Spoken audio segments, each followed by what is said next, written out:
Mabuhay Pilipinas! Maligayang pagbabalik dito sa aking channel, pero kung bago ka lang, pasuyo ng like and subscribe. Salamat agad. Ngayong gabi ng Sabado, October 5, 2024, kabayan, update lamang po tayo dito po sa ating panahon. Sa ngayon mga kababayan, pag sinuri natin ang loob at labas ng Philippine Area of Responsibility, ay wala po tayong minomonitor na anumang sama ng panahon. So wala po tayong dapat na ipangamba dyan, kabayan.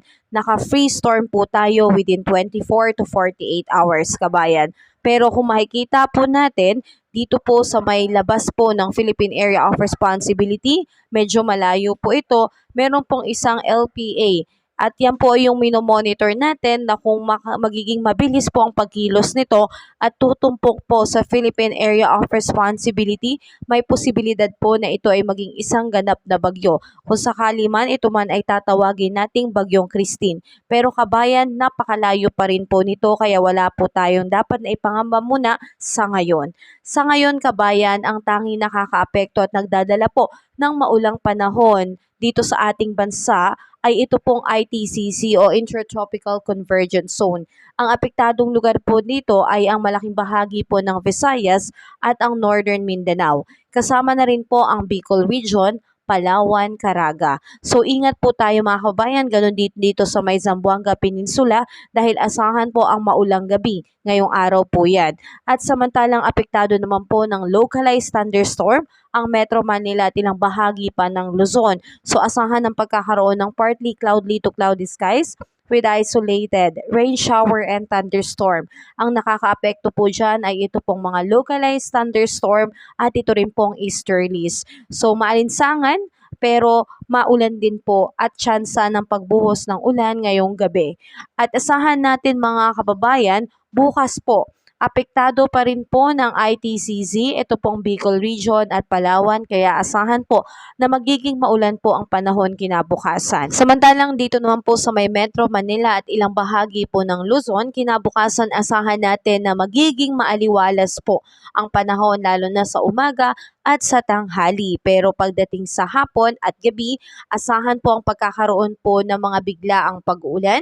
Kaya lagi nating dalhin ang ating payong kung saan man tayo pupunta bilang pananggala po natin to kung sakasakali mang bumuhos ang ulan. At asahan natin mga kababayan na pagdating naman po dito sa may Calayon Island, Puerto Princesa at Visayas, magiging maulap at maulan po ang panahon dahil kinabukasan, apektado pa rin po sila nitong Intertropical Convergence Zone.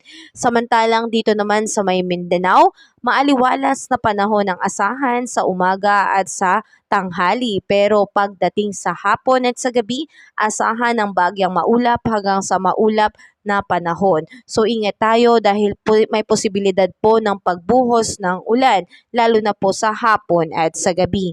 Sa ngayon kabayan, pagdating sa ating mga baybayin sa karagatan, wala naman po tayong minomonitor na anumang masama o banta ng panahon kaya magiging panatag po o maayos po ang alon sa karagatan. So wala po tayong dapat na ipangamba. Tayo po ay malayang makakapangisda kaya sulit-sulitin na natin ito kabayan bago pa man meron uling pumasok o meron uling sama ng panahon na ating babantayan. So patuloy po tayong mag-ingat kabayan at patuloy tayong maging updated sa ating ulat panahon. Sa ngayon, wala po muna tayong dapat ipangamba. Klaro pa po at wala pa po tayong binabantayan na anumang bagyo sa loob at labas ng Philippine Area of Responsibility. Pero wag nating kalimutan, naglabas na rin po ng Tayang Pag-asa bago matapos ang buwan ng Oktubre, merong 2 hanggang 3 bagyo na inaasahan nating papasok. At kung sakali man ito po ay papangalanan nating Bagyong Christine,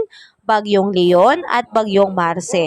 So patuloy tayong mag-antabay sa ating panahon. Ingat tayo kabayan, have a safe day po ngayong araw at ngayong gabi ng Sabado.